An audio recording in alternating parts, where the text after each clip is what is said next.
Ward 171 with कायम रज़ा ख़ान। आज हम बात करते हैं कायम रज़ा ख़ान साहब से कि वो अपनी कॉन्स्टिट्यूंसी में क्या करना चाह रहे हैं और उनका आगे का क्या प्लान है। खान साहब, आपका स्वागत है। नमस्कार। खान साहब, हम देख रहे हैं इस समय बीजेपी, समाजवादी पार्टी, ये सब दागी विधायकों को लगा रही है और उनको इलेक्शन लड़वा रही है, जिनका पहले का बहुत अच्छा बैकग्राउंड नहीं रहा है। उसके बारे में आप क्या कहना चाहेंगे? देखिए, हमको बैकग्राउंड का लेके नहीं चलना है, हमको अपना बैकग्राउंड लेके चलना है। क्षेत्र में जनता के लिए हमें काम करना है। हम दूसरे के लिए हमसे नहीं मतलब, हमको अपने से मतलब है।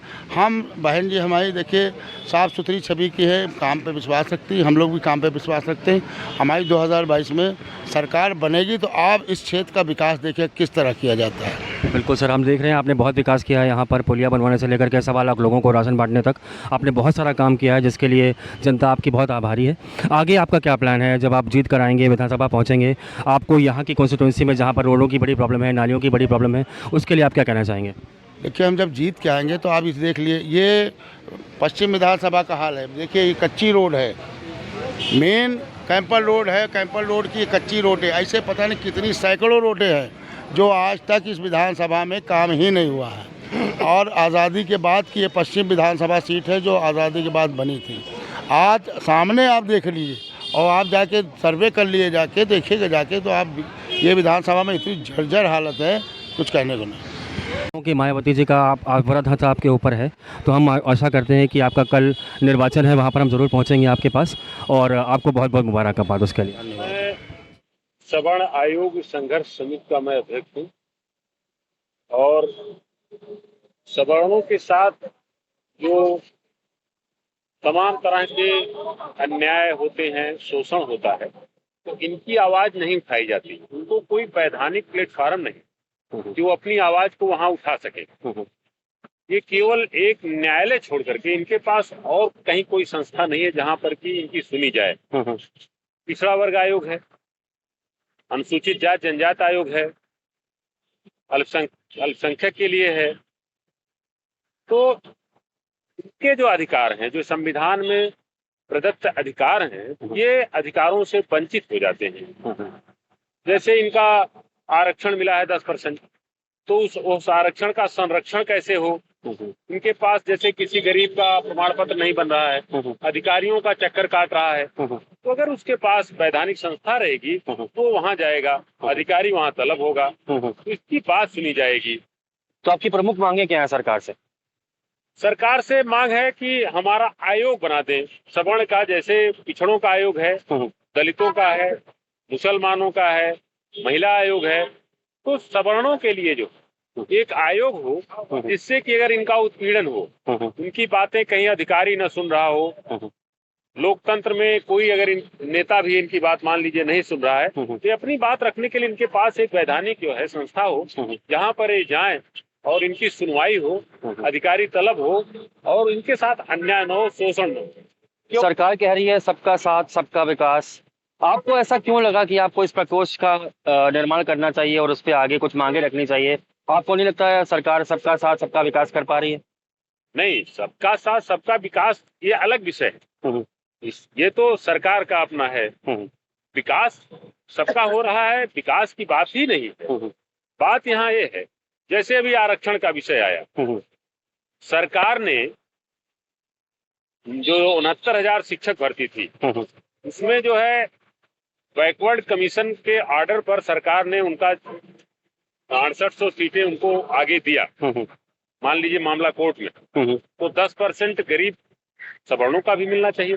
बिल्कुल, क्योंकि आयोग नहीं है तो सवर्ण कहाँ जाए? सरकार के पास गया, सरकार ने उनकी हो सकता है किन्हीं स्थितियों में नहीं सुनी हो। अब वो न्यायालय गए हैं, न्यायालय में न्याय मिलते मिलते जो बच्चे वंचित रह गए हैं उनकी उम्र ज्यादा हो जाएगी, वो सरकारी रोजगार नहीं पाएंगे, उनका भविष्य खराब हो जाएगा। तो हम ये नहीं कहते कि सरकार की भावना गलत है, लेकिन उनकी सुनवाई कोई ऐसा उनके आरक्षण को संरक्षित करने के लिए, उनके आरक्षण पर छाया देने के लिए कोई ऐसी विधिक संस्था नहीं है जहां पर कि वो जा सके। तो इसलिए ये आयोग की आवश्यकता है। आयोग से ही समस्या का समाधान होगा जी। जैसे सवर्ण है, उसके खिलाफ SC ST का मुकदमा हो गया, मान लीजिए कोई सवर्ण प्रोटेस्ट करने गया, कोई कहीं आंदोलन पे है, धरने पर है, कोई कर्मचारी सरकारी जो है वो अनुसूचित जाति का है, सरकारी कर्मचारी वो गए हैं धरना देने, तो सरकार के खिलाफ या संस्था के खिलाफ गए हैं या किसी व्यक्ति के खिलाफ गए हैं, किसी अनुसूचित जाति के खिलाफ तो गए नहीं है धरना देने। तो पता चलता है कि उस अनुसूचित जाति के अधिकारी ने मुकदमा लिखवा दिया, तो ये SC/ST एक्ट लग गया। वो यह बात न्यायालय में जाए तब तक जेल चले जाएं, न्याय मिलते मिलते वो ठोकर खाते रहते हैं अधिकारी। तो अगर उनके पास आयोग होगा, अगर उनके पास आयोग होगा तो वो अपनी बात आयोग में ले जाएंगे, आयोग तलब करेगा, उनकी भी सुनवाई होगी। तो इसलिए जो है हम लोगों ने आयोग की मांग की है। दूसरा, उनकी संपत्ति मान लीजिए जमीन है, कोई दूसरे समाज या समूह का व्यक्ति जो है कब्जा कर रहा है या कुछ ऐसा कर रहा है, पता लगा कि उनके जाति मुकदमा लग गया, उनकी सुनवाई नहीं हुई, मुकदमा जाति लग गया, वो जाए कहाँ? आईओ चार्जशीट लगा दिया, वो जेल चला गया, तो उसकी सुनवाई करने के लिए कोई आयोग नहीं। तो सवर्णों को हमने आजादी की लड़ाई लड़ने में कहीं कोई कसर नहीं छोड़ी। हम कभी जातीय द्वेष नहीं रखते हैं, लेकिन राजनीतिक हित के लिए लोग सवर्णों पर अंगुली उठाते हैं।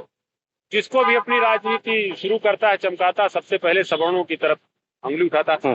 हमारे नौजवान कुंठित कि आखिर में पता नहीं था पीढ़ी पहले क्या हुआ था, शोषण हुआ था कि नहीं हुआ था, जाति व्यवस्था थी कि नहीं थी, वर्ण व्यवस्था कैसे थी, उसमें हमारा कोई योगदान नहीं है। लेकिन पिछले पता नहीं कहे अनकहे इतिहास पर हमारे लोगों पर अंगुली उठाई जाती। समझिए, आप शब्दों अमर्यादित शब्दों का प्रयोग होता है, एक तरह से गाली दी जाती। बिल्कुल। तो हमारा नौजवान कुंठित कि आखिर में पिछले इतिहास से हमको क्यों जोड़ा जाता है? मुगलों ने अत्याचार किया होगा, मुसलमानों ने किया होगा, ईसाइयों ने जो आए थे अंग्रेज, उन्होंने अत्याचार किया होगा। वर्णों ने तो कोई अत्याचार नहीं किया, कोई जमीन उनकी नहीं छीनी, राज नहीं छीना। जो आज पिछड़े वर्ग के लोग कहे जाते हैं, लोध का राज था, बासी का राज था, राजभर का राज था, अनुसूचित जाति के जो लोग हैं उनके राज थे, मैं जाति का नाम नहीं लूंगा। तो सबके तो जो पिछड़े कुर्मी जो है उनका राज था, यादव का राज था। तो उनके राज्य को मुगलों ने छीना, मुसलमानों ने छीना, तुर्कों ने छीना, अंग्रेजों ने किया शोषण। तो सवर्ण की बात कहाँ आती है? तो उस इतिहास में जबरदस्ती सवर्ण को घुसेड़ करके 10 पीढ़ी पहले, 200 साल पहले, 700 साल पहले हमारे ऊपर, नौजवानों पर, जो हम नई पीढ़ी के हैं, हमें उससे कोई लेना देना नहीं। हमें गाली दी जाती है, हमें अपशब्द कहे जाते हैं, भला बुरा कहा जाता है, देश की निगाह से देखा जाता है, शिक्षण संस्थानों में हमें दोयम दर्जे का समझा जाता है, ऑफिसों में जो है इस तरह से भेदभावपूर्ण रवैये से हमको, तो हम कहीं न कहीं से समाज में अनावश्यक रूप से भेदभाव के शिकार होते हैं। हमारे लोग कुंठित हो जाते हैं कि हमारे लोगों ने त्याग किया, हमारे समाज के लोगों ने फांसियों पर चढ़े, लड़ाइयां लड़ी, आजादी की लड़ाइयां लड़ी। हमने कहीं भेदभाव नहीं किया, लेकिन हमारे साथ भेदभाव होता, एक तरह से छुआछूत का बर्ताव सवर्णों के साथ हुआ। जी। तो ये स्थिति आज नौजवान बहुत कुंठित है। तो आयोग अगर हमारा नहीं बनेगा तो हम अपनी बात को कहाँ लेकर के जाएंगे? तो इसलिए आयोग की परम आवश्यकता है। हम आशा करते हैं कि सरकार आपकी बात सुने और सियासी गलियारों तक आपकी बात पहुंचे। इसके अलावा कुछ कहना चाहेंगे आप? हाँ, हमने इस संबंध में जितने भी किसी भी दल के सवर्ण सांसद हैं उत्तर प्रदेश के, सारे सवर्ण सांसदों को हमने पत्र लिखा है और मुख्यमंत्री जी को भी लिखा है और जो वरिष्ठ नेता चाहे जिस दल के हैं उनको भी लिखा है कि आप सवर्णों की आवाज को उठाइए और इसका उत्तर आप 15 दिन में दीजिए कि आप इस पर करेंगे क्या। हम इस पे सरकार के पास जाएंगे और सवर्णों के अधिकारों के लिए आयोग के गठन तक हम बहुत बड़ा आंदोलन करेंगे।